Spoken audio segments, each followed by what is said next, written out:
Carla loves men. She's always loved men. She's a romantic. She's had 7 great love affairs in her life. She even documented them in a sweet video right here on YouTube.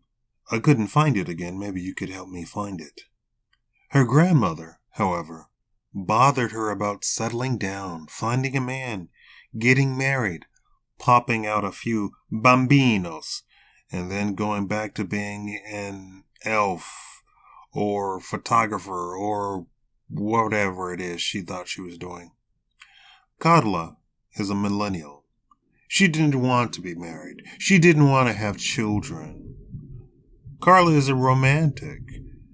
She would meet the guys, fall madly in love, show him off to her friends, and they would be happy for a couple of years, and then, ciao, nothing harsh, just goodbye. He moves on. A few were bothered by her filming him in their underwear in the morning, if you know what I mean. As Carla got older, her friends caught up with her. Not as romantic as her, but they got men. But they got married. She married off all of her friends, kissed them, tapped the just married car, waved goodbye, and hugged her current boyfriend. The last friend she married off was 5 years ago, when she turned 29. Her grandmother passed away last year. Her last boyfriend was 3 years ago.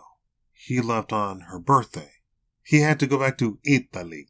Her grandmother would have loved for him to be her husband. He was a good boy. Nothing wrong with him. Carla didn't want to settle down, she told Grandma. Grandma didn't say a word. She thought Carla didn't have lots of boyfriends. She just didn't care to settle down with one. So she was a good girl. She just wanted to act like a man? Her grandma finally came to that conclusion and found out that that's how the women of today were. Men. Grandma didn't like it and saw lots of traps in it. For instance, look at her granddaughter, Carla. She's trapped in the idea to act like a man, but will end up lonely.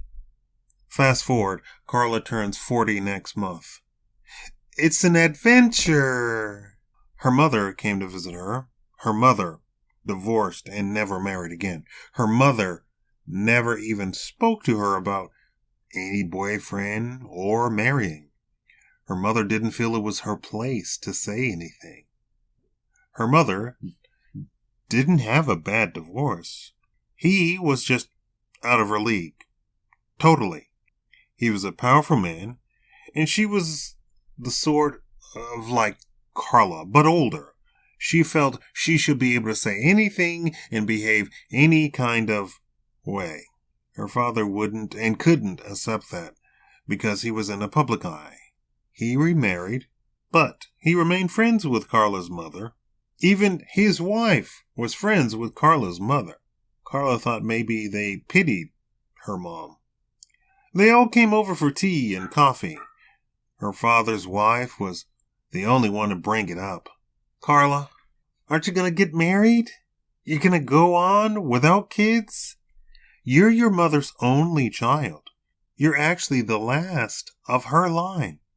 When you die, there'll be no more scaratuches. Carla's mother clutched her own necklace, faced with the news that Carla was the last of her entire family. She blamed herself for being a terrible example for a mother. Carla said, well, the men, they don't come no more. The men stopped coming. Her father's wife didn't stop. Carla, you've had 7 serious, long-term boyfriends since high school. All good boys, all totally husband material. You told each of them goodbye. Out of the blue, the men came.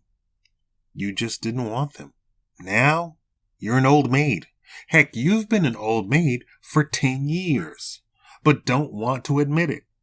Your father has boys lined up looking for nice girls. But he's not going to introduce you. Do you even want kids? Carla said, no. Her father's wife shrugged. That's a hard road to hold. And no man wants a wife that refuses to have kids. What's the point of being married to that? Carla said, marriage is a romance. For 10 straight minutes, they laughed at her. Father, mother, father's wife laughed. Her mother said, come on, Carla. You're almost 40. Marriage isn't a romance. You get married for a reason. He pointed at her mother, who shrugged at him, pointing at her. You also get unmarried for a reason. Her mom shrugged, again, nodding. It's true, Carla Bambina. I'm sorry I messed you up. Her father stopped her. It's not your fault. She's a grown woman and has been for 20-something years. They sat in silence and drank tea and coffee for a while. When the sun started getting orange, they all kissed each other and said goodbye. Her father and his wife would be going on a trip and wouldn't be back for her birthday. Her mother never really came around for such things. She only showed up today because her father invited her with his wife. When her birthday came, she was all alone. All her friends had family matters to attend to. Once the other friends weren't showing, the rest didn't feel comfortable showing up either. They sent gifts. One sent money at her husband's suggestion. They thought maybe there's something wrong and money might be the issue. Carla played her YouTube video at least once a day. Every day. So romantic. The men stopped coming. Thank you all for watching the Shakaama Live Show. This is a story based upon an actual real life scenario. Everything in it is true. The names have been changed to protect the innocent or whatever, or guilty or whatever. So I won't get sued. Make sure you like, thumbs up the video, leave a comment. I'm going through some problems, so please try and support the channel with $5 or $10 at paypal.me/Shakaama or patreon.com/Shakaama. Thank you all for watching. Or buy a t-shirt. I got t-shirts and hoodies and dresses and handbags and backpacks and phone cases. I have the whole thing. Thank you all for watching. You have a fantastic day.